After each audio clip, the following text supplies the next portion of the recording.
Hi, ಎಲ್ರಿಗೂ ನಮಸ್ಕಾರ. First of all thank you so much, ನೀವೆಲ್ಲ ಬಂದು ಸಪೋರ್ಟ್ ಮಾಡ್ತಿರೋದಕ್ಕೆ. ತುಂಬ ಖುಷಿ ಆಗ್ತಾ ಇದೆ ಇವತ್ತು, ಬಿಕಾಸ್ ಇದು ನನ್ನ most favourite song from the movie. ತುಂಬ ಪ್ಯಾಷನೇಟಾಗಿ, ತುಂಬ ಡೆಡಿಕೇಟೆಡಾಗಿ ಮಾಡಿದ್ದೀವಿ. ಪ್ರತಿಯೊಂದು ರಿಹರ್ಸಲ್ಸ್ ಆಗಿರ್ಬೋದು, ಸಾಂಗ್ ಶೂಟ್ ಎಲ್ಲನೂ ತುಂಬ ಎಂಜಾಯ್ ಮಾಡಿದ್ದೀವಿ, ಬಿಕಾಸ್ ಆ ಸಾಂಗ್ ವೈಬ್ರೇಷನ್ನೇ ಆ ಥರ ಇದೆ. ಆ್ಯಂಡ್ ಈ ಒಂದು ಸಾಂಗ್ ನನಗೆ ಸಿಕ್ಕಿರೋದಕ್ಕೆ I feel I am very lucky. ಅದಕ್ಕೆ ನಾನು ಸಾಗರ್ ಸರ್ ಆಗಿರ್ಬೋದು, ರವಿ ಸರ್ ಮತ್ತು ಬಸವರಾಜ್ ಸರ್ಗೆ ಥ್ಯಾಂಕ್ಸ್ ಹೇಳ್ತೀನಿ. ತುಂಬಾ ಸಪೋರ್ಟ್ ಮಾಡಿದ್ದಾರೆ, ಬಿಕಾಸ್ ಬರೀ ಪ್ರತಿಭೆ ಇದ್ದರೆ ಸಾಲದು, ಎಲ್ರಿಗೂ ಆ ಒಂದು ಆಪರ್ಚುನಿಟಿ ಸಿಗಬೇಕು. ಆ ಆಪರ್ಚುನಿಟಿ ನನಗೆ ಸಿಕ್ಕಿದೆ, ಅದಕ್ಕೆ ನಾನು ತುಂಬ ಗ್ರೇಟ್ಫುಲ್ ಆಗಿದ್ದೀನಿ. ಆ್ಯಂಡ್ ನಮ್ಮ ವಸಂತ್ ಸರ್ ಆಗಿರ್ಬೋದು, ಆಮೇಲೆ ಸೂರ್ಯ ಅವರಾಗಿರ್ಬೋದು, ಪ್ರತಿಯೊಬ್ಬರು ತುಂಬಾ ಸಪೋರ್ಟ್ ಮಾಡಿದ್ದಾರೆ. ಆ್ಯಂಡ್ ಪ್ರತಿಯೊಬ್ಬರು ಟೆಕ್ನಿಷಿಯನ್ ಟೀಮ್ ಅವರು, ಶಸ್ತಾ ಅವರಾಗಿರ್ಬೋದು, ಎಲ್ಲರೂ ತುಂಬ ಪ್ಯಾಷನೇಟಾಗಿ ಕೆಲಸ ಮಾಡಿದ್ದಾರೆ. I am very grateful to everyone. And ನಾನು ನಂಬಿದ್ದೀನಿ ತುಂಬ ಚೆನ್ನಾಗಿ ರೀಚ್ ಆಗುತ್ತೆ, ಎಲ್ರಿಗೂ ಖಂಡಿತ ಇಷ್ಟ ಆಗುತ್ತೆ ಅಂತ ಅಂದ್ಕೊಂಡಿದ್ದೀನಿ. I am just hoping for the best outcome and best result. ನಿಮ್ಮ ಸಪೋರ್ಟ್ ಕೂಡ ಯಾವಾಗಲೂ ಹೀಗೆ ಇರಲಿ ಅಂತ ಕೇಳ್ಕೊತೀನಿ. Thank you. ಕ್ಯಾರೆಕ್ಟರ್ ಪಾತ್ರದ ಬಗ್ಗೆ ಹೇಳಿ. ನನ್ನ ಪಾತ್ರ ಇದರಲ್ಲಿ ವೇರಿಯೇಷನ್ಸ್ ಇದೆ. ಸ್ಕೂಲ್ ಗೋಯಿಂಗ್ ಕ್ಯಾರೆಕ್ಟರ್ ಇದೆ, ಆಮೇಲೆ ಕಾಲೇಜ್ ಸೀನ್ಸು ಬರುತ್ತೆ. ಆಮೇಲೆ ಅಂದರೆ ಅವಳಿಗೆ ಕನ್ಫ್ಯೂಷನ್ಸ್ ಇರುತ್ತೆ, ಲವ್ ಮಾಡಬೇಕಾ ಬೇಡವಾ ಅನ್ನೋ ಥರ. ಇಷ್ಟು ಹೇಳ್ಬೋದು ಅಷ್ಟೇ. ನಾನು ಒಂದು ಹುಡುಗಿ ಒಂದೊಂದು ಏಜಲ್ಲಿ ಯಾವ ಥರ ಹ್ಯಾಂಡಲ್ ಮಾಡ್ತಾಳೆ ರಿಲೇಷನ್ಶಿಪ್ನ ಅನ್ನೋದ್ರ ಮೇಲೆ ನಿಂತಿದೆ ನನ್ನ ಕ್ಯಾರೆಕ್ಟರು. ಇದು ನನ್ನ ಫಸ್ಟ್ ಮೂವಿ, ಇದಕ್ಕೆ ಮುಂಚೆ ಯಾವುದೂ ಮಾಡಿಲ್ಲ, ಫಸ್ಟ್ ಮೂವಿ. ಹ್ಯಾಂಡಲ್ ಮೈಕ್ ಬಂದ ತಕ್ಷಣ ಏನು ಮಾತಾಡಬೇಕು ಅಂತಲೇ ಗೊತ್ತಾಗಲ್ಲ. ಫಸ್ಟ್ ಆಫ್ ಆಲ್ ನಿಮ್ಮ ಪಾತ್ರದ ಬಗ್ಗೆ ಹೇಳ್ತಾ ಶುರು ಮಾಡಿ. ಫಸ್ಟ್ ಆಫ್ ಆಲ್ ಎಲ್ರಿಗೂ ಥ್ಯಾಂಕ್ಸ್ ಇವತ್ತು ಬಂದು ಸಪೋರ್ಟ್ ಮಾಡಿದ್ದಕ್ಕೆ. ಆಮೇಲೆ ಇವತ್ತು ನಮ್ಮ ಸೂರ್ಯ ಮೂವಿದ ಪವರ್ ಆಫ್ ಲವ್ದು ಸಾಂಗ್ ರಿಲೀಸ್ ಆಗಿದೆ. ಎಲ್ಲರೂ ದಯವಿಟ್ಟು ಶೇರ್ ಮಾಡಿ, ಲೈಕ್ ಮಾಡಿ ಆ್ಯಂಡ್ ಸಪೋರ್ಟ್ ಮಾಡಿ ಹೊಸೊಬ್ಬರಿಗೆ. ಇಷ್ಟೇ. Thank you. ನಿಮ್ಮ ಪಾತ್ರದ ಬಗ್ಗೆ ಹೇಳೋದಂದರೆ, ನಾನು ಇದರಲ್ಲಿ ಮಿಡಲ್ ಕ್ಲಾಸ್ ಹುಡುಗ. ಸೊ ಅವ್ರು ಹೇಳಿದ್ರಲ್ಲ ಲವ್ ಅಂತ ಕನ್ಫ್ಯೂಷನ್ ಅಂತ, ಅದರಲ್ಲಿ ನಾನು ಬರ್ತೀನಿ. ಟಾರ್ಚರ್ ಕೊಟ್ಟು, ಸೊ ಹಾಗೆ ಒಂದು ಲವ್ಗೋಸ್ಕರ ಫೈಟ್ ಮಾಡುವಂಥ ಹುಡುಗ ನಾನು ಇದರಲ್ಲಿ. ಸೊ ಹೀಗೆ ನನ್ನ ಪಾತ್ರ. ಇದು ಸಾಂಗು ಉತ್ತರ ಕರ್ನಾಟಕ ಸ್ಟೈಲಲ್ಲಿ ಇದೆ. ಇಬ್ಬರು ತುಂಬ ಮುದ್ದಾಗಿ ಕಾಣ್ತಾ ಇದ್ದೀರಾ. ಆಲ್ರೆಡಿ ರಿಲೀಸ್ ಆಗಿದೆ ಯೂಟ್ಯೂಬಲ್ಲಿ. ರೆಸ್ಪಾನ್ಸ್ ಎಲ್ಲ ಹೆಂಗೆ ಬಂತು? ಈಗ ನೋಡಬೇಕು, ಇನ್ನೂ ಇಲ್ಲೇ ಇದ್ದೀವಿ ನಾವು. ಇನ್ನು ಆಚೆ ಹೋದ್ಮೇಲೆ ಗೊತ್ತಾಗುತ್ತೆ ಹೆಂಗಿದೆ ಅಂತ. ಸಿನಿಮಾಗೆ ಪ್ರಿಪ್ರೇಷನ್ ಇದು ಆ್ಯಕ್ಟಿಂಗ್ ಕ್ಲಾಸ್ ಆಗಿದೆ ಸರ್. ಆಮೇಲೆ ಡ್ಯಾನ್ಸು, ಫೈಟು. ಸೊ ಬೇಸಿಕ್ಕಿಂದ ನಮ್ಮ ವಸಂತ್ ಮಾಸ್ಟರ್ ಸರು ಜೀರೋಯಿಂದ ನನಗೆ ಸಪೋರ್ಟ್ ಮಾಡಿ ಎಲ್ಲ ಹೇಳ್ಕೊಟ್ಟಿದ್ದಾರೆ. ಸೊ ಅವರು ಹೇಳಿದ್ದಕ್ಕೆ ನಾನು ಇವತ್ತು ಡ್ಯಾನ್ಸ್ ಮಾಡಿದ್ದೀನಿ ಸರ್. ಆಮೇಲೆ ಹಾಗೆ ಫೈಟ್ ಮಾಸ್ಟರ್ದು ಸರ್ ಹಂಗೆ. ಸೊ ಫೈಟ್ ಮಾಸ್ಟರು ಇದು ಕ್ಲಾಸ್ಗೆ ಹೋಗಿ, ಸೊ ಅವ್ರ ಹತ್ರ ಕಲಿತು, ಸೊ ಇವತ್ತು ಫೈಟ್ ಸಪೋರ್ಟ್ ಮಾಡಿದ್ದಾರೆ ಅವರೆಲ್ಲ ಚೆನ್ನಾಗಿ. ಎಲ್ರಿಗೂ ನಮಸ್ಕಾರ. ನನ್ನ ಹೆಸರು ಸ್ಫೂರ್ತಿ. ಸೊ ಫಸ್ಟ್ ಆಫ್ ಆಲ್ ನಾನು ಸಾಗರ್ ಸರ್ಗೆ, ಶ್ರೀ ಸಾಸ ಸರ್ಗೆ ತುಂಬ ಹಾರ್ಟ್ಫುಲ್ಲಿ ಥ್ಯಾಂಕ್ಸ್ ಹೇಳೋಕ್ಕೆ ಇಷ್ಟಪಡ್ತೀನಿ. ಆ್ಯಂಡ್ ಕಾಮನಾಗಿ ಎಲ್ಲರೂ ಹೇಳ್ತಾರೆ, ನಿಂದು ವಾಯ್ಸ್ ಇಷ್ಟು ಸಾಫ್ಟಾಗಿ ಮೆಲೋಡಿಯಾಗಿದೆ, ಸಾಂಗ್ ಹೇಗೆ ಅಷ್ಟು ರಗಡ್ಡಾಗಿರುತ್ತೆ ಅಂತ. ಸೊ ನಾನು ಮೆಲೋಡಿನೂ ಹಾಡ್ತೀನಿ, ರಗಡ್ ವಾಯ್ಸಲ್ಲೂ ಹಾಡ್ತೀನಿ. ಸೊ ನಿನ್ನ ರಗಡ್ ವಾಯ್ಸಲ್ಲೇ ಬೇಕು ಅಂತ ಸಾಗರ್ ಸರ್ ಹೇಳಿದ್ರು. ಸೊ ರಗಡ್ ವಾಯ್ಸಲ್ಲಿ ಈ ಥರ ಮೂಡ್ ಬಂದಿದೆ. ಅದು ರವೀಂದ್ರ ಸರ್ ಜೊತೆ ಡುಯೆಟ್ ಅಂತ ಹೇಳಿದ್ಮೇಲೆ ನಂಗೆ ಇನ್ನೂ ಖುಷಿ ಆಯಿತು. Thank you so much sir, ಇದೊಂದು ಆಪರ್ಚುನಿಟಿ ಕೊಟ್ಟಿದ್ದಕ್ಕೆ. ಆ್ಯಂಡ್ ಈಗ ನಮ್ಮ ಡ್ಯಾಡಿ 2 months ಆಯಿತು ತೀರೋದ್ರು. ಸೊ ಅವರು ನಾನು ಯಾವುದೇ ಫಂಕ್ಷನ್ಗೆ ಹೋದ್ರೂ, ಏನೇ ಫಂಕ್ಷನ್ಸ್ ಇದ್ರೂ, ಪ್ರೋಗ್ರಾಮ್ಸ್ಗೆಲ್ಲ ಹೋಗ್ತೀವಿ, ಡ್ಯಾಡಿ ಮೃದಂಗ ಎಲ್ಲ ನುಡಿಸ್ತಾರೆ. ಸೊ ಹಾಗೆ ಅವರೇ ಪ್ರಮೋಷನ್ ಕೂಡ ಮಾಡ್ತಾಯಿದ್ರು. ಸೂರ್ಯ ಮೂವಿ ರಿಲೀಸ್ ಆಗುತ್ತೆ, ಅದರಲ್ಲಿ ಹಾಡಿದ್ದಾರೆ, ಶಾಸ್ತಾ ಅವರು ಚಾನ್ಸ್ ಕೊಟ್ಟಿದ್ದಾರೆ ಹಾಡೋಕ್ಕೆ ಎಲ್ಲನೂ ಅಂತ. ಸೊ ಫಸ್ಟು ನನಗೆ ಮಾಂಟೆಸರಿಯಿಂದ ಚಿಕ್ಕ ವಯಸ್ಸಿಂದನೂ ನಾನು ಹಾಡ್ತಾಯಿದ್ದೀನಿ.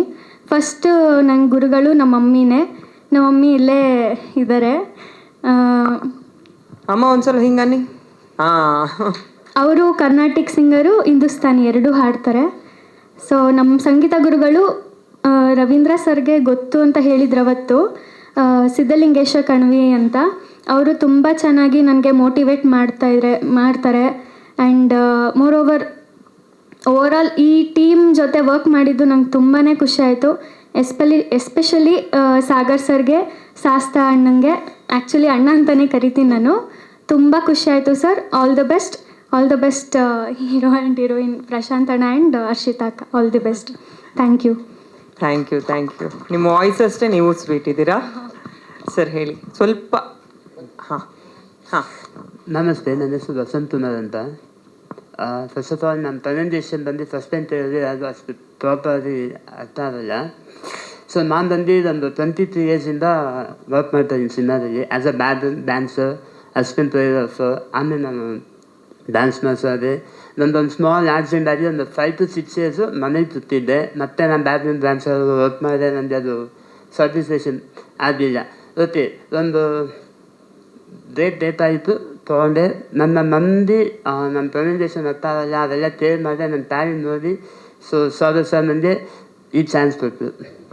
ಸೊ ಸಿನಿಮಾದಲ್ಲಿ ಒಂದು ಸಾಂಗ್ ಕೊರಿಯೋಗ್ರಾಫ್ ಮಾಡಿದರೆ ದೊಡ್ಡ ವಿಷಯ ಈಗ ಸಿಚುವೇಷನಲ್ಲಿ. ಫುಲ್ ಸಿನಿಮಾ ನನ್ನ ಮೊದಲನೇ ಕೊಟ್ಟರು. So thank you so much sir. Producer ಸರ್ದು ತುಂಬ ಧನ್ಯವಾದಗಳು.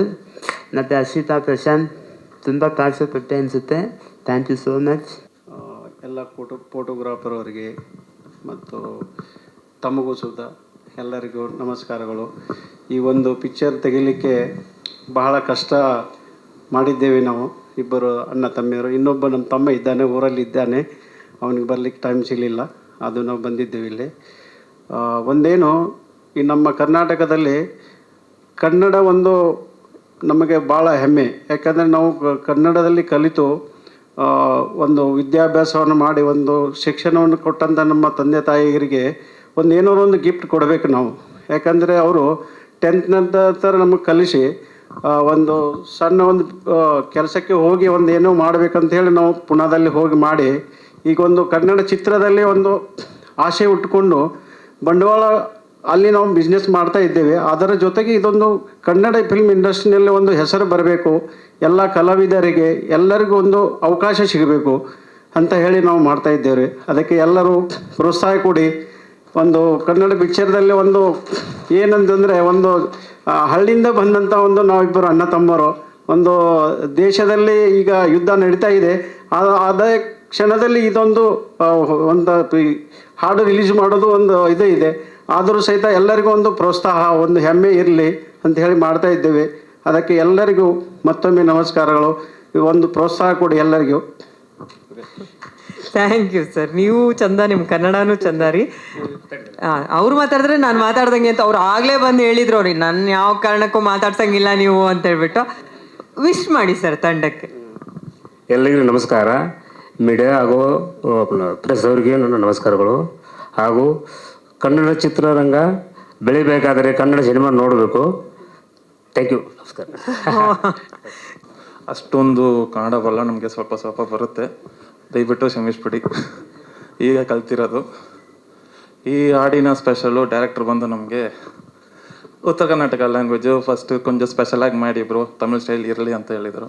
ಹಂಗೆ ಮಾಡೋಣ ಬ್ರೋ ಅಂತ ಹಂಗೆ ಆಯಿತು. ನೋಡ್ಬೇಕಾ, ಹಿಂಗೆ ನೋಡಿದ್ರೆ ಚೆನ್ನಾಗಿದೆ ಅಂತ ಅನ್ಕೊಂಡೆ. ನಮ್ಮ PRO ಸರ್ ಬೈತಾರ ಆಮೇಲೆ ನನಗೆ. ಓಕೆ, ಇರಲಿ. ಅಲ್ಲಿ ಯಾರು ಕಾಣ್ತಾ ಇಲ್ವಲ್ಲ, ಲೈಟೇ ಹೊಡಿತಾ ಇದೆ ಅಷ್ಟೇ, ಬೇರೇನಿಲ್ಲ. ಸರ್ ಚೆನ್ನಾಗಿ ಆಡ್ಕೊಟ್ರು ಆವತ್ತು ರೆಕಾರ್ಡಿಂಗಲ್ಲಿ. ಇನ್ನು ಸ್ಫೂರ್ತಿಯವರು ಚೆನ್ನಾಗಿ ಆಡ್ಕೊಟ್ಟಿದ್ದಾರೆ. ನಮ್ಮ ಮಾಸ್ಟ್ರು ಚೆನ್ನಾಗಿ ಡ್ಯಾನ್ಸ್ ಮಾಡಿಕೊಟ್ಟಿದ್ದಾರೆ. ಫಸ್ಟ್ ಮೈನ್ ಡೈರೆಕ್ಟ್ರು, ಪ್ರೊಡ್ಯೂಸರ್ಗೆ ಥ್ಯಾಂಕ್ಸ್. ಸಿನಿಮಾದಲ್ಲಿ ಎಷ್ಟು ಸಾಂಗ್ ಇದೆ? 5 ಸಾಂಗ್ ಇದೆ, ಟೋಟಲಿ 5 ಸಾಂಗ್ ಇದೆ. ಫಸ್ಟ್ ಇದು, ಇನ್ನು ನೆಕ್ಸ್ಟು ಒಂದು ಫೋಕ್ ಸಾಂಗ್, ಇನ್ನೂ 2 ಡ್ಯೂಯೆಟ್ ಸಾಂಗ್ ಇದೆ. ಇದಕ್ಕೆ ಮುಂಚೆ ಕನ್ನಡದಲ್ಲಿ ಬ್ಲ್ಯಾಂಕ್ ಅಂತ ಒಂದು ಮಾಡಿದೆ. ಆಮೇಲೆ ಇದು ಈಗ ತಮಿಳಲ್ಲಿ ಮಾಡ್ತಾ ಇದೆ, ತೆಲುಗು ನಡೀತಾ ಇದೆ. ಯುವನ್ ಶಂಕರ್ ಸರ್ ಹತ್ರ, ಅವ್ರ ಹತ್ರ ಕೆಲಸ ಮಾಡ್ತಾ ಇದೆ. ಓಕೆ, ರವಿ ಸರ್ ಹೇಳಿ. ಎಲ್ರಿಗೂ ನಮಸ್ಕಾರ. ಒಂದು ಭಾಳ ಹೆಮ್ಮೆ ಅನ್ನಿಸ್ತಾ ಇದೆ. ನಮ್ಮ ನಿರ್ಮಾಪಕರಿಗೊಂದು ಚಪ್ಪಾಳೆ ದಯಮಾಡಿ. ಯಾಕಂತಂದರೆ ನಮ್ಮ ಮೂಲವನ್ನು ಅವರು ಮರೀಲಿಲ್ಲ.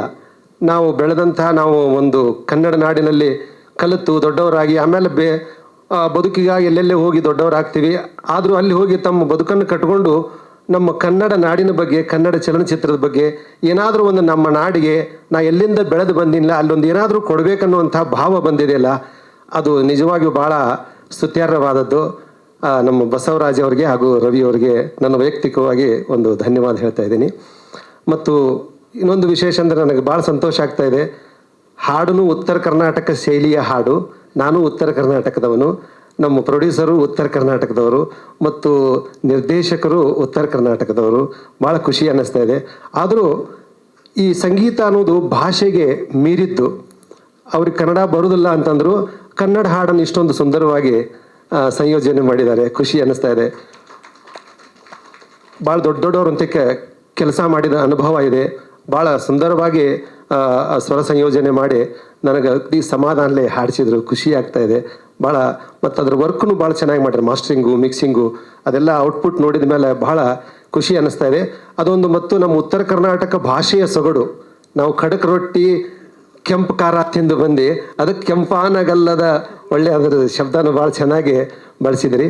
ಆ ಭಾಷೆಯ ಸೊಗಡೆ ಅಂಥದ್ದು. ಈ ಹಾಡು ನಿಮ್ಮೆಲ್ಲರಿಗೂ ಪ್ರೋತ್ಸಾಹದಿಂದ ಹಿಟ್ಟಾಗಲಿ ಮತ್ತು ಇನ್ನೂ ನಮ್ಮ ಭಾಷೆಯ ಸೊಗಡು ಹೆಚ್ಚು ಬೆಳೀಲಿ ಅಂಥೇಳಿ ಈ ಸಂದರ್ಭದಲ್ಲಿ ಪ್ರಾರ್ಥಿಸ್ತಾ ಇದ್ದೀನಿ.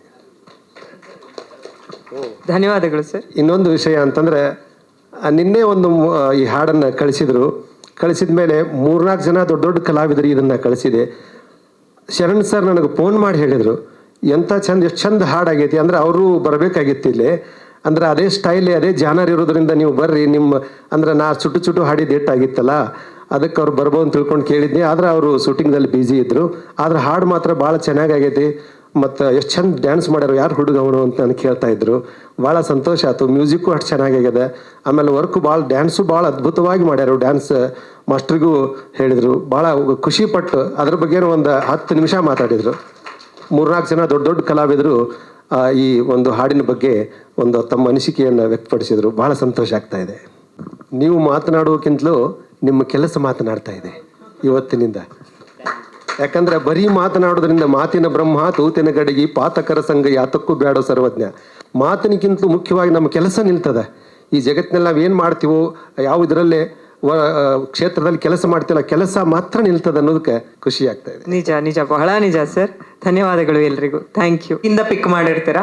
ಈ ಹಾಡಿನ ಬಗ್ಗೆ ಪ್ರಮುಖವಾಗಿ ಹೇಳೋದಾದ್ರೆ, ಇದು ಫಸ್ಟು ಸೀಕ್ವೆನ್ಸ್ಗೆ ಫಸ್ಟ್ ಆಫ್ ಮೈಕ್ ಹತ್ರ ಇಟ್ಕೊಳ್ಳಿ ಸರ್. ಹಾಂ, ಈ ಹಾಡಿನ ಬಗ್ಗೆ ಅಂದರೆ ಲಿರಿಕ್ಸ್ ನನ್ನ ನೋಡ್ಬೇಡಿ, ಕ್ಯಾಮ್ರಾ ನೋಡ್ಕೊಂಡು. ಇಲ್ಲ ಲಿರಿಕ್ಸ್ ಬಗ್ಗೆ ಮಾತಾಡ್ಬೇಕಾ? ಓವರ್ ಹಾಡು team. Okay stage is your sir. Yes first ನಮ್ಮ ಸ್ಟೋರಿ ಮಾಡಬೇಕಾದ್ರೆ ಈ ಥರ ಒಂದು ಸೀಕ್ವೆನ್ಸ್ ಇತ್ತು. ಲವ್ ಟೇಕಪ್ ಆಗೋ ಸೀಕ್ವೆನ್ಸ್ ಇರುವಾಗ ಈ ಉತ್ತರ ಕರ್ನಾಟಕದ ಲ್ಯಾಂಗ್ವೇಜ್ ಹಾಕಿದ್ರೆ ಹೇಗಿರುತ್ತೆ ಅಂತ ಒಂದು ಯೋಚನೆ ಬಂತು. ಆ ಉತ್ತರ ಕರ್ನಾಟಕ ಶೈಲಿ ಸಾಂಗ್ ಬರಿಬೇಕು ಅಂದಾಗ ನಾವು ಬೇರೆಯವ್ರನ್ನೆಲ್ಲರನ್ನೂ ಹುಡುಕಾಡಿದ್ವಿ. ಓಕೆ, ಶಿವ ಬೆರಿಗೆ ಅವರು ಇರ್ಬೋದು, ಇನ್ನೊಬ್ರು ಇರ್ಬೋದು, ಅವ್ರನ್ನೆಲ್ಲ ಹುಡುಕಾಡಿ ಕೇಳಿದಾಗ ಫೈನಲಾಗಿ ಓಕೆ ಬರೆದು ಕೊಡ್ತೀನಿ ಅಂದರೆ ಆ ಲಾಸ್ಟ್ ಮೂಮೆಂಟಲ್ಲಿ ಮಿಸ್ ಆದಾಗ ಏನಾಯ್ತು ಅಂದರೆ, ಇನ್ನು ನಾಳೆ ಸಾಂಗ್ ರೆಕಾರ್ಡಿಂಗ್ ಮಾಡಬೇಕು. ರೆಕಾರ್ಡಿಂಗಿಗೆಲ್ಲ ಓಕೆ ಆಗಿದೆ. ಇದು ಆ್ಯಕ್ಚುಲಿ 1 ಡೇಯಲ್ಲಿ ಬರೆದಿರೋ ಸಾಂಗ್. ಇದು 1 ಡೇಯಲ್ಲಿ ಒಂದು ರಾತ್ರಿ ಒಂದಷ್ಟು ಪ್ಯಾಕ್ಗಳು ಖಾಲಿಯಾಗಿ ಸಾಂಗ್ ಉಟ್ಕೊಂಡಿದ್ದು, ನಿದ್ದೆನೇ ಇಲ್ದೇನೆ. ಹಾಗೆ ಅನಿವಾರ್ಯ ಅಂತ ಬಂದಾಗ ಡೈರೆಕ್ಟ್ರಿಗೆ ಇಡೀ ಸಿನಿಮಾ ಟೆಕ್ನಿಷಿಯನ್ಗಳು ಮಾಡೋ ಲಿರಿಕ್ಸ್ ಇರ್ಬೋದು, ಇನ್ನೊಂದಿರ್ಬೋದು, ಅನಿವಾರ್ಯ ಅಂತ ಬಂತು. ಅದು ಬರಿಬೇಕಾಯ್ತು, ಬರೆದಿದ್ದು ಹಾಗೆ. ಆಮೇಲೆ ಇದಕ್ಕೆ ಮ್ಯೂಸಿಕ್ ಎಲ್ಲ ಮಾಡಿ ಸಿಂಗರ್ ಯಾರು ಅಂತ ಬಂತು. ಆವಾಗ ನಮ್ಗೆ ನೆನಪಾಗಿದ್ದೆ ಚುಟ್ಟು ರವೀಂದ್ರ ಸ್ವರ್ಗಮಿ ಸರು. ಅವ್ರ ಕೈಯಿಂದ ಆಡಿಸೋದಂತ ಫಿಕ್ಸ್ ಆಯಿತು. ಫೀಮೇಲ್ ಸಿಂಗರ್ ಲಿಸ್ಟಲ್ಲಿ ಭಯಂಕರವಾಗಿರೋರಿದ್ರು. ಮಂಗ್ಲಿ ಅವ್ರ ಕಡೆಯಿಂದ ಹಾಡಿಸ್ಬೇಕು ಅಂತ ಇತ್ತು. ಸರಿ, ಪ್ರೊಡ್ಯೂಸರ್ ಸರ್ ಹತ್ರ ಮಾತಾಡಿದೆ. ಓಕೆ ಹಾಡ್ಸೋಣ ಅಂತಾಯ್ತು. ನಾವು ಇಲ್ಲಿಂದ ಹೈದ್ರಾಬಾದ್ ಹೋಗಿ, ಲಾಸ್ಟ್ ಟೈಮ್ ನಿಮ್ಗೆ ಗೊತ್ತಲ್ಲ, ನಮ್ಮ ಕನ್ನಡ ಸಾಂಗ್ ಹಾಡ್ತಾ ಇದ್ದ ಒಬ್ಬ ಸಿಂಗರು ಕನ್ನಡದ ಬಗ್ಗೆನೇ ಏನೋ ಮಾತಾಡಿದ್ರು. ಆ ಥರ ಬಂತು. ಈಗ ಬಂದಿದ್ದದು. ಬಟ್ ನಮ್ಗೆ ಆವಾಗ ಏನು ಯೋಚನೆ ಬಂದಿದ್ದಂದರೆ, ಸರಿ ಇಷ್ಟೆಲ್ಲ ಆಯಿತು, ಅವ್ರಿಗೆ ಅಲ್ಲಿಗೆ ಹೋಗಿ ಹಾಡ್ಸ್ಕೊಂಡು ಬರೋದು ಒಂದು ಎಕನಾಮಿಕಲಿನೂ ಇರುತ್ತೆ, ಇನ್ನೊಂದು ಅಷ್ಟು ದೂರ ಹೋಗಬೇಕು. ಆಗ ಒಂದು ಹೊಸ ವಾಯ್ಸ್ನ ಹುಡುಕಾಡೋದು ಹೇಗೆ ಅಂತಂದಾಗ ನಮಗೆ ಸ್ಫೂರ್ತಿ ಅವ್ರು ಸಿಕ್ಕರು. ಆ್ಯಕ್ಚುಲಿ ಏನಂದರೆ, ಆ ಹುಡುಗಿನ ಫಸ್ಟ್ ಬಂದ ತಕ್ಷಣ ನೋಡಿದ ತಕ್ಷಣ ಈ ಹುಡುಗಿ ನಂಗೆ ಸ್ಟ್ರಾಂಗಾಗಿ ವಹಿಸ್ಬೇಕು, ಈ ರೇಂಜಿಗೆ ಹಾಡ್ತಾರ ಅಂತ. ಆ ಹುಡುಗಿನ ನೋಡಿದ್ರೆ ಇನ್ನು ಎಷ್ಟಿದ್ದಾರೆ ಹಾಡ್ತಾರ ಅಂತ ನಮ್ಮ ಮ್ಯೂಸಿಕ್ ಡೈರೆಕ್ಟರ್ ಹತ್ರ ಮಾತಾಡಿದೆ ನಾನು. ಇಲ್ಲ ಹಾಡ್ತಾರೆ ಅವ್ರ ಹುಡುಗಿ ಅಂತ. ರೆಕಾರ್ಡಿಂಗ್ ಬಂದಾದ್ಮೇಲೆ ಹಾಡಿದ ಮೇಲೆ ಗೊತ್ತಾಯಿತು. ಸರ್ ಒಂದು ಮಾತು ಹೇಳ್ತೀನಿ, ಈ ಸಾಂಗ್ ರೀಚ್ ಆಗುತ್ತೆ, ಮಂಗ್ಲಿನ ಮೀರ್ಸೋ ಥರ ಬೆಳೀತಾರೆ ಅಂತ ಒಂದು ಭರವಸೆ ಹೇಳ್ಬೋದು. ಭರವಸೆಯಾಗಿ ಅಷ್ಟು ಚೆನ್ನಾಗಿ ಹಾಡಿದೆ. ಅಂದರೆ ನಾವು ಇವಾಗ ತಮಿಳಲ್ಲಿ ಅವರು ಇದು ದಿ ದಳಪತಿ ಸಾಂಗ್ ಆಡಿರೋದು ಯಾರವರು? ಅನುಷಾ ರವಿಶಂಕರ್. ಅವ್ರ ಥರ ವಾಯ್ಸ್ ಬೇಕಂತ ಹೇಳ್ಬಿಟ್ಟು ನಾನು ಮ್ಯೂಸಿಕ್ ಡೈರೆಕ್ಟರ್ ಹತ್ರ ಹೇಳಿದ್ದೆ, ಸರ್ ಬೇಕಾದ್ರೆ ನೋಡಿ ಅವ್ರ ಥರದ್ದು ಒಂದು ವಾಯ್ಸ್ ಕೊಡ್ತೀನಿ ಅಂತ. 4 ಥರದ ವಾಯ್ಸ್ ಕೊಡೋ ಕೆಪಾಸಿಟಿ ಇದೆ ಆ ಹುಡುಗಿಗೆ. ಚೆನ್ನಾಗಿ ಆಡ್ತಾರೆ, ಇನ್ ಫ್ಯೂಚರಲ್ಲಿ ತುಂಬ ಚೆನ್ನಾಗಿ ಗೆಲ್ತಾರೆ. ಓಕೆ, ಅದಾಯಿತು. ಇದು ಸಾಂಗ್ ರೆಡಿ ಆಯಿತು. ರೆಡಿ ಆದಮೇಲೆ ನಾವು ಕೋರಿಯೋಗ್ರಾಫರ್ ಯಾರು ಅನ್ನೋದು ಒಂದು 10 ಇಯರ್ಸ್ ಬ್ಯಾಕೇ ಫಿಕ್ಸ್ ಆಗಿತ್ತು. ಆಗಲೇ ಅವ್ರು ಮಾಸ್ಟರ್ ಹೇಳಿದ್ರಲ್ಲ, ನಾನೊಂದು 6 ಇಯರ್ ಗ್ಯಾಪಲ್ಲಿದ್ದೆ ಅಂತ. ಗ್ಯಾಪಲ್ಲಿದ್ದರು ಅಂದರೆ ಅವ್ರಿಗೆ ಹುಷಾರಿರಲಿಲ್ಲ, ಆಪ್ರೇಷನ್ ಆಗಿ ಹಾಸ್ಪಿಟಲ್ ಆಗಿ ಅಡ್ಮಿಟ್ ಆಗಿ ಅವ್ರು ಮಾತಾಡಬೇಕಾದ್ರೆ ನಂಗೆ ಅಲ್ಲಿ ಕಣ್ಣಲ್ಲಿ ನೀರು ಬಂತು. ಏನಂದರೆ ನಾನು ಅವರನ್ನು ಕಳ್ಕೊಂಡೆ, ಅಂದರೆ ಬೆಡ್ಡಲ್ಲಿ ಅವ್ರು ಇಲ್ಲ ಅನ್ನೋ ಸಿಚುವೇಶನಲ್ಲಿ ಹೋಗಿ ನೋಡಿದ್ದು ವಸಂತ್ ಮಾಸ್ಟರ್ನ. ಬನ್ನಿ ಮಾಸ್ಟರ್, 1 ಸೆಕೆಂಡ್ ಪ್ಲೀಸ್ ಬನ್ನಿ. ನಂದು ಅವ್ರದ್ದು ಒಂದು 15 ವರ್ಷದ ಹಿಂದಿಂದ ಫ್ರೆಂಡ್ಶಿಪ್ಪು. ಯಾಕೆ ನನಗೆ ಅಷ್ಟು ಎಮೋಷನ್ ಅವ್ರು ಬರೋಕ್ಕೆ ಹೇಳ್ತಾ ಇದ್ದೀನಿ ಅಂದರೆ, 6 ಇಯರ್ ಅವ್ರು ಗ್ಯಾಪ್ ತೊಗೊಂಡಿದ್ರು, ಬೇರೆ ಯಾವ ಮೂವಿನೂ ಮಾಡಿರಲಿಲ್ಲ. ಆಮೇಲೆ ಅವ್ರನ್ನ ನಾನು ಕಳ್ಕೊಂಡೆ ಅಂತ ಹೇಳಿಬಿಟ್ಟು ನಂಗೆ ನ್ಯೂಸು ಬಂತು, ಅವರು ಇಲ್ಲ ನೋ ಮೋರ್ ಅಂತಲೂ ಬಂತು ಹಾಸ್ಪಿಟ್ಲಲ್ಲಿರೋವಾಗ. ಆವಾಗ ನಮಗೆ ಆಗಿರೋ ದುಃಖ ತುಂಬ, ಅಂದರೆ ಆ ದುಃಖ ತಡ್ಕೊಳಕ್ಕಾಗದೇ ಇರೋ ದುಃಖ. ಅದಕ್ಕೆ ನಾನು ಏನು ಮಾಡಿದೆ ಅಂದರೆ, ಮಾಸ್ಟರ್ ನೀವು ಕಾರ್ಡು ರಿಟರ್ನ್ ತೊಗೊಳ್ಳಿ, ನಂದು ಎಲ್ಲ ಸಾಂಗ್ ನೀವೇ ಮಾಡಬೇಕು, ನಂಗೆ ನೀವೇ ಬೇಕು ಅಂತ ಹೇಳ್ಬಿಟ್ಟು 10 ವರ್ಷದ ಹಿಂದೆನೇ ಡಿಸೈಡ್ ಆಗಿರೋದು ಇವರೇ ಕೊರಿಯೋಗ್ರಾಫರ್ ಅಂತ. ಹಾಗಾಗಿ ಥ್ಯಾಂಕ್ ಯು ಮಾಸ್ಟರ್. ನಾನು ಅಷ್ಟು ನಂಬಿಕೆ ಇಟ್ಟು ನಿಮ್ಮ ಕಡೆ ಸಾಂಗ್ ಮಾಡಿಸಿರೋದಕ್ಕೆ, ಆ ನಂಬಿಕೆಗೆ 1000 ಪಟ್ಟು ಬೆಟರ್ಮೆಂಟ್ ನನಗೆ ಕೊಟ್ಟಿದ್ದೀರ ಸಾಂಗ್. ಇನ್ನು ನೆಕ್ಸ್ಟ್ ಮ್ಯೂಸಿಕ್ ಡೈರೆಕ್ಟರ್ ಬಗ್ಗೆ ಹೇಳ್ಬೇಕಂದ್ರೆ, ಅವ್ರಿಗೆ ಬೆಂಗಳೂರಿಗೆ ಬಂದಾಗ ನಾನು ಆ್ಯಕ್ಚುಲಿ ನನಗೆ ಒಂದು 6 ಇಯರ್ ಬ್ಯಾಕ್ ಸಿಕ್ಕಿದ್ರು. ಒಂದು ಮೂವಿ ಮಾಡಬೇಕು ಈ ಥರ ಇದೆ ಅಂತ ಹೇಳಿದಾಗ ಅವರು ಯುವನ್ ಶಂಕರ್ ಸರ್ ಹತ್ರ ವರ್ಕ್ ಮಾಡ್ತಾಯಿದ್ರು. ನಾನು ಚೆನ್ನೈಗೆ ಯಾವುದೋ ಕೆಲಸದ ಮೇಲೆ ಹೋದಾಗ, ಅವ್ರಿಗೆ ಕನ್ನಡ ಬರಲ್ಲ, ನಮಗೂ ತಮಿಳು ಬರಲ್ಲ, ಬಟ್ ಮ್ಯೂಸಿಕ್ ಚೆನ್ನಾಗಿದೆ, ಇವ್ರನ್ನ ಹೇಗೆ ಕ್ಯಾಚ್ ಮಾಡೋದು ಅಂತ. ಸರಿ ಆಯಿತು, ಮೆಸೇಜಲ್ಲೇ ಕ್ಯಾಚ್ ಮಾಡ್ತಾಯಿದ್ವಿ. ಬೆಂಗಳೂರಿಗೆ ಬನ್ನಿ, ಲಾಸ್ಟ್ ನಾವು ಇಲ್ಲಿ ನಮ್ಮ ಮೂವಿಗೆ ಮ್ಯೂಸಿಕ್ ಮಾಡೋಕ್ಕೆ ಬೆಂಗಳೂರಿಗೆ ಬಂದಾಗ ಅವ್ರು ಕನ್ನಡ ಬರಲ್ಲ, ನನಗೆ ತಮಿಳು ಬರಲ್ಲ. ಅದೇನಾಯ್ತಂದರೆ 1 ಮಂತಲ್ಲಿ ಅವ್ರು ಕನ್ನಡ ಕಲ್ತ್ಕೊಂಡ್ರು, 1.5 ಮಂತಲ್ಲಿ ನಾನು ತಮಿಳು ಕಲ್ತ್ಕೊಂಡು, ಒಟ್ಟು 2 ಮ್ಯಾಚ್ ಆಯಿತು. ಚೆನ್ನಾಗಿ ಮಾಡಿದ್ರು. ಈ ಸಾಂಗು ಉತ್ತರ ಕರ್ನಾಟಕ, ವಿಶೇಷ ಏನಂದರೆ ಉತ್ತರ ಕರ್ನಾಟಕ ಶೈಲಿ ಲಿರಿಕ್ಸ್ಗೆ. ನನಗೆ ಮಾಮೂಲಾಗಿ ಉತ್ತರ ಕರ್ನಾಟಕ ಸಾಂಗ್ಗಳು ಬರ್ತಾ ಇರ್ತವೆ, ನನಗೆ ಈ ಥರದ ಮ್ಯೂಸಿಕ್ ಬೇಡ, ಅರೇಬಿಕ್ ಕುತ್ತು ಆ ಥರ ಬೇರೆ ಒಂದು ಸ್ಟೈಲಲ್ಲಿ, ತಮಿಳ್ ಸ್ಟೈಲಲ್ಲಿ ಏನಾದರೂ ಮ್ಯೂಸಿಕ್ ಮಾಡಿ ನಿಮ್ಗೆ ಕೊಡೋಕ್ಕಾಗುತ್ತಾ ಅಂತ ಕೇಳಿದಾಗ ಇಲ್ಲ ಬ್ರೋ ಮಾಡೋಣ, ಈ ಥರ ತಮಿಳ್ ಸ್ಟೈಲಲ್ಲಿ ಅರೇಬಿಕ್ ಕುತ್ತು ಸ್ಟೈಲಲ್ಲಿ ಮಾಡೋಣ ಅಂತ ಹೇಳಿಬಿಟ್ಟು ಇದ್ರ ಮೇಲೆ, ಅಂದರೆ ಎಲ್ಲವೂ ಇವಾಗ ನಮ್ಮ ನಾರ್ತ್ ಕರ್ನಾಟಕ ಸ್ಟೈಲ್ದು ಜಾನಪದ ಅಂದಾಗ ಅಲ್ಲಿಯ ಮ್ಯೂಸಿಕ್ ಶೈಲಿ ಇರುತ್ತೆ, ನಾರ್ತ್ ಕರ್ನಾಟಕ ಶೈಲಿದು. ಬಟ್ ಇದು ಒಂಥರ ಅರೇಬಿಕ್ ಕುತ್ತು ತಮಿಳ್ ಸ್ಟೈಲಲ್ಲಿ ಈ ಸಾಂಗ್ ಕ್ರಿಯೇಟ್ ಆಗೋಕ್ಕೆ ಒಂದು ಇದಾಯಿತು. ಅವರ ಕಾಂಬಿನೇಷನ್ನು ಇನ್ಸ್ಪೈರ್ ಆಯಿತು, ಹಾಗೆ ಇದಾಯಿತು.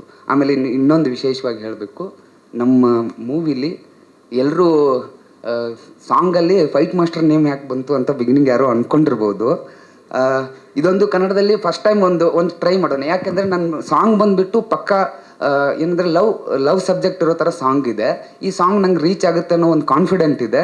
ಅದ್ರ ಜೊತೆಗೆ ನಂದು ಮಾಸ್ ಸಿನಿಮಾ ಅನ್ನೋದನ್ನು ಹೇಗೆ ತಲುಪಿಸೋದು ಅಂತ ಹೇಳ್ಬಿಟ್ಟು ಕೂತ್ಕೊಂಡು ಯೋಚನೆ ಮಾಡಿದಾಗ, ಓಕೆ ಏನು ಮಾಡೋದು ಅಂದಾಗ, ಇದೊಂಥರ ಎಂಡಲ್ಲಿ ಒಂದು ಫೈಟ್ ಸೀಕ್ವೆನ್ಸನ್ನು ಒಂದು 10 ಸೆಕೆಂಡ್ 20 ಸೆಕೆಂಡ್ ಇಟ್ಟರೆ ಒಂಥರ ವಿಶೇಷವಾಗಿರುತ್ತೆ, ಹೊಸದಾಗಿರುತ್ತೆ ಅಂತ ಹೇಳ್ಬಿಟ್ಟು ಯೋಚನೆ ಮಾಡಿ ಎರಡನ್ನೂ ಒಟ್ಟಿಗೆ ಸಾಂಗ್ ಜೊತೆಗೆ ನಮ್ಮ ಪಕ್ಕ ಮಾಸ್ ಲವ್ ಸ್ಟೋರಿ ಅನ್ನೋದನ್ನು ತಲುಪಿಸೋಗೋಸ್ಕರ ಈ ಥರ ಒಂದು ಕಂಟೆಂಟ್ನ ಎಂಡಲ್ಲಿ ಇಟ್ಟಿರೋದು. ಹಾಗೆ ಫೈಟ್ ಮಾಸ್ಟರ್ದಾಯಿತು. ಇನ್ನೊಂದು ವಿಶೇಷ ಹೇಳ್ಬೇಕಂದ್ರೆ, ಕ್ಯಾಮ್ರಾಮನ್ನು ಮನುರಾಜ್ ಅಂತ, ಅವ್ರು ಬಂದಿಲ್ಲ, ಸ್ವಲ್ಪ ಹೊರಗಡೆ ಇರೋದ್ರಿಂದ ಮನುರಾಜ್ DB ಹಳ್ಳಿ ಅಂತ. ಮೇಡಮ್ ಹೇಳಿದ್ರು ಆಗಲೇ KGF ಸಲಾರ್ಗೆ ವರ್ಕ್ ಮಾಡಿದಾರಂತ. KGF ಸಲಾರ್ಗೆ ಕ್ಯಾಮ್ರಾಮನ್ ಆಗಿರ್ತಕ್ಕಂಥ ಭುವನ್ ಗೌಡ ಸರ್ ಹತ್ರ ಅಸಿಸ್ಟೆಂಟಾಗಿ ವರ್ಕ್ ಮಾಡ್ತಾಯಿದ್ರು. ಆವಾಗ ನಾನು ಅವ್ರನ್ನ ನೋಡಿ ಈ ನಮ್ಮ ಸಿನಿಮಾಗೆ ವರ್ಕ್ ಮಾಡಿ ಅಂತ ಹೇಳ್ಬಿಟ್ಟು ಕರೆದು ವರ್ಕ್ ಮಾಡಿಸ್ಕೊಂಡಿರೋದು. ಅಂದರೆ ಅಷ್ಟು ಚೆನ್ನಾಗಿದೆ ಫೈಟ್ ಸೀಕ್ವೆನ್ಸು. ಹಾಗೇನೆ ಅಂದರೆ ಫೈಟ್ ಸೀಕ್ವೆನ್ಸ್ ಇದೆ ಅಷ್ಟೇ ಸಾಕು ಅದ್ರ ಬಗ್ಗೆ. ಬಟ್ ಸಾಂಗ್ನ ಅಷ್ಟು ಚೆನ್ನಾಗಿ ತೆಗೆದಿದ್ದಾರೆ. ಇನ್ನೂ 5 ಸಾಂಗ್ ಇದೆ ನಮ್ಮ ಸಿನಿಮಾದಲ್ಲಿ. 5 ಸಾಂಗನ್ನು ಅಷ್ಟು ಅದ್ಭುತವಾಗಿ ತೆಗೆದಿದ್ದೀವಿ. ಆಮೇಲೆ ಒಂದು ಸಾಂಗು ಇದು ರಾಮ್ ಸೇತು, ನಮ್ಮ ಇದು ಧನುಷ್ಕೋಡಿಯಲ್ಲಿ ಶೂಟ್ ಮಾಡಿದ್ದೀವಿ. ಆ ಸಾಂಗ್ ಬಂದಾಗ ನಿಮಗೆ ಅಪ್ಪು ಸರ್ದು ಬಾರೆ ಬಾರೆ ಕಲ್ಯಾಣ ಮಂಟಪಕ್ಕೆ ಇದೆಯಲ್ಲ, ಆ ರೇಂಜಿನ ಹಿಟ್ ಆಗೋ ಥರದ ಸಾಂಗ್ ಅದು. ಬಾರೆ ಬಾರೆ ಅಂತಲೇ ಶುರುವಾಗುತ್ತೆ. ಅಷ್ಟು ಅದ್ಭುತವಾಗಿ ಬಂದಿದೆ ಆ ಹಾಡು. ಅದು ಕೂಡ ಹತ್ತಿರದಲ್ಲೇ, ಅಂದರೆ ಸ್ಟೆಪ್ ಬೈ ಸ್ಟೆಪ್ ಪ್ಲ್ಯಾನ್ ಮಾಡ್ಕೊಂಡಿದ್ದೀವಿ. ಒಂದು 15 ಡೇಸ್ ಆಫ್ಟರ್ ಇನ್ನೊಂದು ಸಾಂಗು, ಅದ್ರ 10 ಡೇಸ್ಗೆ ಒಂದು ಇದು ಟ್ರೈಲರು. ಇನ್ನೊಂದು ಶ್ರುತಿ ಮೇಡಮು, ರವಿಶಂಕರ್ ಸರು, ಪ್ರಮೋದ್ ಶೆಟ್ರು ಇವರೆಲ್ಲ ಮಾಡಿದ್ದಾರೆ. ಈ ಸಾಂಗ್ ಯಾಕೆ ಅವ್ರು ಬಂದಿಲ್ಲ ಅಂತಂದರೆ, ವಿಶೇಷವಾಗಿ ನನಗೆ ಟ್ರೈಲರ್ ಕರೆಸ್ಕೊಂಡು ಅವ್ರಿಗೆ ಆದಂಥ ಒಂದು ವಿಶೇಷವಾದ ಲುಕ್ ಕೊಟ್ಟಿದ್ದೀನಿ. ಎಲ್ಲರೂ ಏನಂದರೆ ಎಲ್ಲ ಸಿನಿಮಾದಲ್ಲಿ ರವಿಶಂಕರ್ ಸರು, ಶ್ರುತಿ ಮೇಡಮು, ಪ್ರಮೋದ್ ಶೆಟ್ರು ಮಾಡಿದ್ದಾರೆ. ಒಂದು ಮಾತು ಹೇಳ್ತೀನಿ, ರವಿಶಂಕರ್ ಸರ್ ಇಲ್ಲಿವರೆಗೂ ಯಾವುದೇ ಆ ಥರದ್ದು ಗೆಟಪ್ ಮಾಡಿಲ್ಲ. ಆ ಥರದ್ದೊಂದು ಬೇರೆ ಥರ ಇದೆ ಇನ್ನೂ ಚೆನ್ನಾಗಿ, ಈ ಥರದ ಗೆಟಪ್ಪಲ್ಲಿಲ್ಲ. ಪ್ರಮೋದ್ ಶೆಟ್ರು ಅಷ್ಟೇ, ಅವರು ಕೂಡ ಎಲ್ಲ ಥರದ್ದು ಪೊಲೀಸು ಇನ್ನೊಂದು ಎಲ್ಲವೂ ಮಾಡಿದ್ದಾರೆ. ಆದರೆ ವಿಶೇಷವಾಗಿ ಉತ್ತರ ಕರ್ನಾಟಕ ಶೈಲಿದು ವಿಶೇಷವಾದ ಗೆಟಪಲ್ಲಿ ಮಾಡಿದ್ದಾರೆ. ಅಂದರೆ ನಮ್ಮ ಸಿನಿಮಾದಲ್ಲಿ ಎಲ್ಲ ಕ್ಯಾರೆಕ್ಟರ್ಗೂ ಒಂದೊಂದು ಗೆಟಪ್ಪು, ಆ ಕ್ಯಾರೆಕ್ಟರ್ ಯಾಕೆ ಬರುತ್ತೆ, ಯಾಕೆ ಹೋಗುತ್ತೆ, ಅದಕ್ಕೊಂದು ಎಂಡು, ನೀಟಾಗಿರೋ ಒಂದು ಕಥೆನ ಮಾಡಿದ್ದೀವಿ. ಆಮೇಲೆ ಆಗಲೇ ಅವರು ಹೀರೋಯಿನ್ ಬಗ್ಗೆ ಕೇಳಿದ್ರಿ, ಅವ್ರ ಸ್ಟೋರಿ ಹೇಗಿದೆ ಅಂತ ನಾನು ಹೇಳ್ತೀನಿ. ಹೀರೋ ಬಂದುಬಿಟ್ಟು ಒಬ್ಬ ಪಕ್ಕ ಮಿಡ್ಲ್ ಕ್ಲಾಸ್, ಅಂದರೆ ಅನಾಥ ಹುಡುಗ, ಅವನು ಸ್ಲಮ್ಮಲ್ಲಿ ವಾಸ ಮಾಡ್ತಿರ್ತಾನೆ. ಆ ಕ್ಯಾರೆಕ್ಟರೈಸೇಷನ್ ಏನಂದರೆ, ಸ್ಲಮ್ಮಲ್ಲಿ ಇದ್ಕೊಂಡ್ಬಿಟ್ಟು ಚೆನ್ನಾಗಿ ಓದಿ, ಅಂದರೆ ನಾವು ಹೇಳ್ತೀವಿ ಬಡವ್ರ ಮಕ್ಕಳು ಬೆಳಿಬೇಕು ಅಂತ ಎಲ್ಲರೂ ಹೇಳ್ತಾರೆ. ಬಡವ್ರ ಮಕ್ಕಳು ಬೆಳಿಬೇಕಂದ್ರೆ ಸರ್ ಬರೀ ಹೇಳಿದ್ರೆ ಸಾಲಲ್ಲ, ಅದು ಎಜುಕೇಷನ್ ಅನ್ನೋ ಒಂದು ಬಾಣ ಅಂತ ಹೇಳ್ತೀವಲ್ಲ, ಅದರಿಂದ ಮಾತ್ರ ಚೇಂಜ್ ಆಗೋಕ್ಕೆ ಸಾಧ್ಯ ಅನ್ನೋದನ್ನು ನಮ್ಮ ಸಿನಿಮಾದಲ್ಲಿ ಹೇಳಿದ್ದೀವಿ. ಅಂದರೆ ಆ ಥರ ಒಂದು IAS IPS ಆಗಬೇಕು ಅಂತ ಕನಸು ಕಟ್ಕೊಂಡು ಸ್ಲಮ್ಮಲ್ಲಿ ದುಡ್ಕೊಂಡು ಚಿಕ್ಕ ಪುಟ್ಟ ಕೆಲಸ ಮಾಡಿಕೊಂಡು ಓದಕ್ಕೋಸ್ಕರನೇ ಚೆನ್ನಾಗಿ ಓದಿ ಒಂದು ಏನೋ ಆಗಬೇಕು ಅನ್ನೋಂಥ ಬದುಕ್ತಾ ಇರೋ ಕ್ಯಾರೆಕ್ಟ್ರು ನಮ್ಮ ಹೀರೋ ಕ್ಯಾರೆಕ್ಟ್ರು. ಆ ಕ್ಯಾರೆಕ್ಟ್ರಿಗೆ ಏನಾಗುತ್ತಂದರೆ ಬೈ ಮಿಸ್ಟೇಕ್ ಆಗಿ ಯಂಗ್ ಏಜ್ ಹೇಗಂದರೆ ಸ್ಕೂಲು, ನೀವು ನೋಡಿದ್ರಿ ಸ್ಕೂಲು ಟೈಮಲ್ಲಿ ಆ ಏಜು ಚಲ್ಚಲಾಗಿ ಆಡೋ ಏಜು, ಆ ಹುಡುಗಿಗೆ ಏನೋ ಇಷ್ಟ ಆಗುತ್ತೆ. ಆ ಹುಡುಗಿ ನೋಡಿದ್ರೆ ಏನೋ ಅವ್ರ ಮನೇಲಿ ಇಷ್ಟ ಇರಲ್ಲ, ಲವ್ ಆಗುತ್ತೆ. ಆ ಲವ್ ಆಗಿ ಒಂದು 10 ಅಂದರೆ ಇವಾಗ ಏನೋ ವಿಶೇಷವಾಗಿ ಹೇಳ್ತಾರೆ, ಆ ಶಬ್ದದ ಬಗ್ಗೆ ಅಷ್ಟೊಂದು ಗೊತ್ತಿಲ್ಲ, ಜಂಜಿ ಕಿಡ್ಸೋ ಏನೋ ಜಂಜಿ ಲವ್ಸ್ ಏನೋ ಹೇಳ್ತಾರಲ್ಲ, ಜಂಜಿ ಲವ್ಸು, ಆ ಥರ ಆ ಏಜು ಅದು ಒಂದು ಸೆಕೆಂಡ್ಗೆ ನಂಗೆ ಇದು ಬೇಕು, ಅವನು ಬೇಕು, ಇಷ್ಟ, ಆ ಥರ. ಹಾಗೆ ಆ ಸ್ಕೂಲ್ ಲವ್ ಸ್ಟೋರಿನೂ ಇದೆ, ಕಾಲೇಜ್ ಲವ್ ಸ್ಟೋರಿನೂ ಇದೆ, ಜೊತೆಗೆ 30 years ಬ್ಯಾಕ್ದ ಅಂಡರ್ ವರ್ಲ್ಡ್ ಸ್ಟೋರಿನೂ ಇದೆ. 30 years ಬ್ಯಾಕ್ ಒಂದು ಲವ್ ಸ್ಟೋರಿ ಇದೆ. ಆ ಲವ್ ಸ್ಟೋರಿನ ತೊಗೊಂಡು ಬಂದುಬಿಟ್ಟು ಈ ಲವ್ ಸ್ಟೋರಿಗೆ ಕನೆಕ್ಟ್ ಮಾಡಿ ಫೈನಲಲ್ಲಿ ರವಿಶಂಕರ್ ಸರ್ ಇರ್ಬೋದು, ಶ್ರುತಿ ಮೇಡಮ್ ಇರ್ಬೋದು, ಪ್ರಮೋದ್ ಶೆಟ್ಟರ್ ಇರ್ಬೋದು, ಇವೆಲ್ಲ ಕ್ಯಾರೆಕ್ಟ್ರಿಗೂ ಒಂದು ಕಂಪ್ಲೀಟ್ ಆಗಿರೋ ಒಂದು ಅರ್ಥನ ಬರುತ್ತೆ. ಸುಮ್ಮನೆ ಅವ್ರು ಯಾಕೆ ಬಂದರು, ಇವ್ರು ಯಾಕೆ ಹೋದರು, ಇದು ಯಾಕೆ ಬಂತು, ಎಲ್ಲ ಬಂದರು, ಅವ್ರು ಬೇಕಿತ್ತು, ರವಿಶಂಕರ್ ಸರ್ ಡೇಟ್ ಇದೆ ಯೂಸ್ ಮಾಡ್ಕೊಂಡಿದ್ದೀವಿ, ಆ ಥರ ಇಲ್ಲ ಸರ್. ಪರ್ಫೆಕ್ಟಾಗಿ ಆ ಕ್ಯಾರೆಕ್ಟರ್ ಯಾಕೆ ಬರುತ್ತೆ, ಯಾಕೆ ಹೋಗುತ್ತೆ, ಅದ್ರ ಹಿನ್ನೆಲೆ ಏನು, ಅದ್ರ ಕೆಲಸ ಏನು, ಪ್ರತಿಯೊಂದು ಕ್ಯಾರೆಕ್ಟರ್ಗೂ ಅಷ್ಟೇ ನೀಟಾಗಿ ಎಕ್ಸ್ಪ್ಲನೇಷನ್ ಇದೆ ಇಡೀ ಸಿನಿಮಾದಲ್ಲಿ. ಹಾಗೆ ಚೆನ್ನಾಗಿದೆ. ಬೇರೆ ಏನಾದರೂ ಸಿನಿಮಾ ಬಗ್ಗೆ, ಇನ್ನು ಲಿರಿಕ್ಸ್ ಬಗ್ಗೆನೂ? ಲಿರಿಕ್ಸ್ ನೀವೇ ಅಲ್ವಾ ಸರ್? ಲಿರಿಕ್ಸ್ ಅಲ್ಲಲ್ಲ, ಏನಾದರೂ ಕ್ವಶನ್ಸ್ ಏನಾದರೂ ಇದ್ದರೆ ಕೇಳಿ ಸರ್, ನಾನು ಹೇಳ್ತೀನಿ. ಯಾರಾದರೂ ಟೆಕ್ನಿಷಿಯನ್ ಬಗ್ಗೆ ಎಲ್ಲರೂ? Yes sir. ಫಿಲಮ್ ಇವಾಗ CG ವರ್ಕ್ದು ಒಂದು ಸ್ವಲ್ಪ ಫೈಟ್ ಜಾಸ್ತಿ ಇದೆ. 6-7 ಸರ್ ಶುರುವಾಗಿದ್ದು 1 year ಮೇಲಾಯಿತು ಸರ್. ಶುರುವಾಗಿ 1 year 2 months ಆಗಿರ್ಬೋದು, 3 months ಆಗಿರ್ಬೋದು, ಅಷ್ಟಿರ್ಬೋದು ಸರ್. ಏನಂದರೆ ಯಾವಾಗ ಮುಗೀತು ಅನ್ನೋದಕ್ಕೆ ನಂಗೆ ಒಂದೇ ಒಂದು ನನ್ನ ಕೈಯಲ್ಲಿಲ್ಲ sir. CG work, fight sequence ಅಷ್ಟಿದೆ, ರೋಪ್ ರಿಮೂವ್ ಅದೆಲ್ಲ ಹೆವಿ ಇದೆ, 6-7 ಫೈಟ್ ಇದೆ. ಆಮೇಲೆ ಹೈ ಸ್ಪೀಡ್ ಫೈಟ್ ಇರೋದು, ಆಮೇಲೆ ರೈನ್ ಎಫೆಕ್ಟಲ್ಲಿ ಫೈಟು, ಆಮೇಲೆ ಅದೇ ನಾವು ಯೂಸ್ ಮಾಡಿರೋ ಇಕ್ವಿಪ್ಮೆಂಟ್ಸು ಅದೆಲ್ಲ ನೋಡಿದ್ರೆ ಒಂದು ಸ್ವಲ್ಪ CGಗೆ ಡಿಲೇ ತೊಗೋತಾ ಇದೆ. ಬಟ್ ನಮ್ಮ ಕಡೆಯಿಂದ ಮ್ಯಾಕ್ಸಿಮಮ್ ಜೂನಲ್ಲಿ ರಿಲೀಸ್ ಮಾಡಬಹುದು ಅಂತ ನಾನು ಒಂದ್ಸರಿ ಪ್ರೊಡ್ಯೂಸರ್ ಹತ್ರ ಡಿಸ್ಕಷನ್ ಮಾಡಿ ಅದ್ರ ಬಗ್ಗೆ ಡೀಟೇಲ್ ಹೇಳ್ತೀನಿ ಸರ್. ಟ್ರೈಲರ್ ಇದು ಸಾರಿ ಅವರು ಬರ್ತಾರೆ. ಇವಾಗ ನಮ್ಮ ಸಾಂಗ್ದು ಹೇಳ್ತೀನಿ ನಾನು. ಏನಂದರೆ ಸಾಂಗ್ ರಿಲೀಸ್ ಮಾಡೋಕ್ಕೆ ವಿಶೇಷ ಅತಿಥಿ, ನಾನು ಆಗಲೇ ಮಾತಾಡ್ಬೇಕಾದ್ರೆ ಚಿಕ್ಕದಾಗಿ ಮಾತಾಡಿದೆ, ವಿಶೇಷ ಅತಿಥಿ ಯಾರೋ ಬೇಕು ಹಾಗೆ ಹೀಗೆ ಅಂತೆಲ್ಲ ಮಾತುಕತೆ ಆಯಿತು. ನಾವು ಡಿಸೈಡ್ ಮಾಡಿದ್ದೇನೆಂದರೆ, ಆ ಒಂದು ಯಶ್ ಸರ್ ನನಗೆ ಲಾಸ್ಟ್ ಒಂದು ಆ ಒಂದು ಟ್ರೈಲರ್ ರಿಲೀಸ್ ಇವೆಂಟಲ್ಲಿ ಹೇಳಿರೋ ಮಾತು ನಂಗೆ ಸಿಕ್ಕಾಪಟ್ಟೆ ಇಂಪ್ರೆಸ್ ಆಗಿಬಿಡ್ತು. ನೋಡಿ, ನಾವು ಯಾರು ಬೇಕಾದರೂ ಬಂದ್ರೂ ನಿಮ್ಮ ಕಂಟೆಂಟ್ ಪಕ್ಕ ಇದ್ದರೆ ಜನ ನೋಡಿ ಮೆಚ್ಚುತ್ತಾರೆ, ಜನ ನೋಡಿದ್ರೆ ಜಾತ್ರೆ ಅನ್ನೋ ಥರ ಇತ್ತು ಅದು. ಓಕೆನಾ? ಜನ ಮೆಚ್ಕೋಬೇಕು, ಸಾಂಗ್ ಗೆಲ್ಲಬೇಕು. ಯಾರು ಬಂದರು ಯಾರು ರಿಲೀಸ್ ಮಾಡಿದ್ರು ಅನ್ನೋದು ಇಂಪಾರ್ಟೆಂಟ್ ಆಗೋದೇ ಇಲ್ಲ. ನಾವು ಏನಂದರೆ ಇವಾಗ ನಾವೇ ರಿಲೀಸ್ ಮಾಡಿದ್ದೀವಿ, ಕಷ್ಟಪಟ್ಟು ನಾವು ಸಾಂಗ್ ರೆಡಿ ಮಾಡಿದ್ದೀವಿ, ಒಂದು ವಿಶೇಷವಾಗಿಯೂ ಇರುತ್ತೆ, ನಾವೇ ರೆಡಿ ಮಾಡಿದ್ದೀವಿ, ನಾವೇ ರಿಲೀಸ್ ಮಾಡೋಣ. ನಾವು ರಿಲೀಸ್ ಮಾಡಿದ್ವಾ ಅವ್ರು ಮಾಡಿದ್ರೆ ಇವ್ರು ಮಾಡಿದ್ರೆ ಅನ್ನೋಕ್ಕಿಂತ ಸಾಂಗ್ ಗೆಲ್ತಾ ಇಲ್ಲ, ಕಂಟೆಂಟ್ ಕರೆಕ್ಟಾಗಿದೆನಾ ಇಲ್ಲ, ಅದು ಇಂಪಾರ್ಟೆಂಟು. ಸಾಂಗ್ ಗೆಲ್ಲುತ್ತೆ, 100% ರೀಚ್ ಆಗುತ್ತೆ, ಆ ಕಾನ್ಫಿಡೆಂಟ್ ಇದೆ. ಯಾಕಂದರೆ ಆ ಒಂದು ರಾತ್ರಿಯಲ್ಲಿ ಬರೆದಿರೋ ಸಾಂಗ್ ಅಂತ ಹೇಳಿದ್ನಲ್ಲ, ಆ ಒಂದು ರಾತ್ರಿ ಫೈನಲ್ ಆಗಿದ್ದು 2016 ಸಾಂಗ್ ರೆಡಿ ಇದ್ದಿದ್ದು. ಇದನ್ನು ಅಲ್ಲಿಗೆ ತೊಗೊಳ್ಳೋಣ ಅನ್ನೋದು ಒಂದು ರಾತ್ರಿಲಿ ಡಿಕ್ಲೇರ್ ಆಗಿದ್ದಷ್ಟೇ.